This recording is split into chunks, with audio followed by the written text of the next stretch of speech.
Class 10 मैं आप लोगों को बहुलक टॉपिक करा रही हूँ। बहुलक क्या है? जब छोटे छोटे सरल अणु आपस में जुड़कर उच्च अणुभार वाली लंबी श्रृंखला बनाते हैं, इसे हम बहुलक कहते हैं। जैसे फॉर एग्जाम्पल आप गले की एक माला पहनते हैं, उसमें अनेकों प्रकार से मोतियों को जोड़ जोड़कर एक लंबी माला को बनाते हैं। तो जो एक लंबी श्रृंखला होती है उस श्रृंखला को हम बहुलक कहते हैं। और बहुलक अनेकों प्रकार से क्रिया करता है तो उसे हम बहुलीकरण कहते हैं। बहुलक दो प्रकार के होते हैं, एक प्राकृतिक बहुलक और दूसरा कृत्रिम बहुलक। प्राकृतिक बहुलक वह है जो प्रकृति से प्राप्त होता है और कृत्रिम बहुलक वह है जो मनुष्यों के द्वारा तैयार किया जाता है। तो प्राकृतिक बहुलक ऐसा बहुलक जिसे हम प्रकृति से प्राप्त करते हैं, प्राकृतिक बहुलक कहलाता है। रबड़, सेल्यूलोज, रेजिन। प्राकृतिक रबड़ जो वृक्ष यदि हम काटते हैं, एक लंबा सा पेड़ है, उसके ऊपर यदि हम किसी भाले वगैरह से उसमें मार देते हैं तो उसमें एक पानी के रूप में पदार्थ निकलता है, वह पदार्थ ही रबड़ कहलाता है। तो यह एक वृक्ष के द्रव के रूप में प्राप्त होता है जिसे हम लेटेक्स कहते हैं। प्राकृतिक रबड़ आइसोप्रीन का बहुलक है। अब इसकी रिएक्शन क्या है कि NCH2 double bond CH and CH2 single bond, ये है 1 2 3 4 यानी ब्यूटेन मैथिल 2 मैथिल 2। इसके हम नंबरिंग अगर हम इधर से करते हैं तो यहाँ पर मैथिल नहीं है, तो इसकी नंबरिंग हम इधर से करेंगे जिसमें मैथिल ग्रुप जुड़ा हुआ है और डबल बॉन्ड भी है। अतः 1 2 3 4, तो 2 पर एक मैथिल ये जुड़ा हुआ है, तो 2 मैथिल ब्यूट 1 2 3 4 4 कार्बन है, तो ब्यूट 1 पर और 3 पर दोनों पर ये डबल बॉन्ड है, तो 1 3 डाई ईन, यानी इस पर भी ये डबल बॉन्ड है, 1 पर भी डबल बॉन्ड है और ये 3 पर भी डबल बॉन्ड है, तो डाई ईन। इसका IUPAC नेम है 2 मैथिल ब्यूट 1 3 डाई ईन। अब जब हम इससे इसकी बहुलीकरण की क्रिया होती है तो हमको पॉलीआइसोप्रीन यानी रबड़ प्राप्त होता है।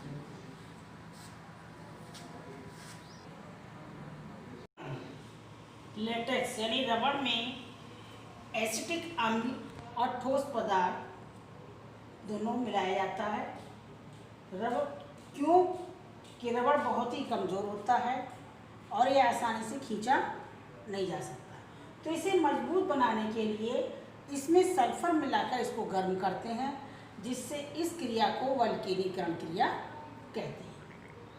संश्लेषित बहुलक मनुष्यों के द्वारा जो भी तैयार किया जाता है बहुलक, उसे हम कृत्रिम बहुलक कहते हैं। जैसे कृत्रिम रेशे, प्लास्टिक, प्राकृतिक रबड़। अब कृत्रिम रेशे नायलॉन 66, टेरालिन, रेयन, ये कृत्रिम रेशे हैं। नायलॉन 66 जो है वो एडिपिक अम्ल और हेक्सामेथिलीन डाइअमीन, ये दोनों ही पदार्थ आपस में मिलते हैं। मिलने के बाद बहुलीकरण की क्रिया होती है जिससे नायलॉन 66 बनता है। अब एडिपिक अम्ल HOC double bond O single bond CH2 का होल 4, इसको बोलते हैं एडिपिक अम्ल। और हेक्सामेथिलीन डाइअमीन, ये दोनों पदार्थ आपस में मिलने के बाद ये नायलॉन 66 बनाते हैं। नायलॉन 66 इसका उपयोग जुराब बनाने में, दांतों के ब्रश बनाने में, रस्सी बनाने में और अनेकों प्रकार की क्या कहते हैं मनोरंजक खेल खिलौने बनाने में इसका उपयोग किया जाता है। नायलॉन 66 का। प्लास्टिक प्लास्टिक में पॉलीथीन उच्च ताप और दाब पर उत्प्रेरक की उपस्थिति में ethene CH2 double bond CH2, इसको एथीन बोलते हैं, C2H4 एथीन का बहुलीकरण होता है और उससे पॉलीथीन प्राप्त की जाती है। जैसे NCH2 double bond CH2, ethene. इस एथीन का जब बहुलीकरण क्रिया होती है तो इससे पॉलीथीन प्राप्त होती है, CH2 single bond CH2। Polyvinyl chloride PVC की फुल फॉर्म है पॉलीविनाइल क्लोराइड। यह पॉलीविनाइल क्लोराइड के बहुलीकरण से प्राप्त होता है, NCH2 single bond double bond CH और क्लोराइड। जैसे ही इसमें बहुलीकरण की क्रिया होती है तो PVC प्राप्त होता है। PVC का उपयोग जो है घरों में जो केबिल आती है उस केबिल के ऊपर काले रंग का जो पदार्थ होता है वह PVC यानी पॉलीविनाइल क्लोराइड का बना होता है। इसी तरह से अनेकों प्रकार से इसका उपयोग तंबू बनाने में और प्लास्टिक की मजबूत कोई भी हार्ड खिलौने वगैरह बनाने में भी इसका उपयोग किया जाता है। पॉलीएक्रिलोनाइट्राइल PAN क्या फुल फॉर्म है पॉलीएक्रिलोनाइट्राइल। इसको दूसरा नाम जो है ऑर्नॉल भी इसको कहते हैं। यह विनाइल साइनाइड के बहुलीकरण से प्राप्त होता है, CH2 सिंगल बॉन्ड CH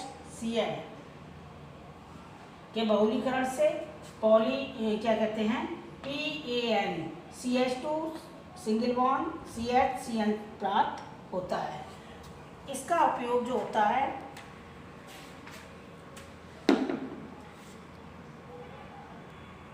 जैसे फ्रिज की प्लास्टिक वगैरह है उसमें बनाने के काम आता है।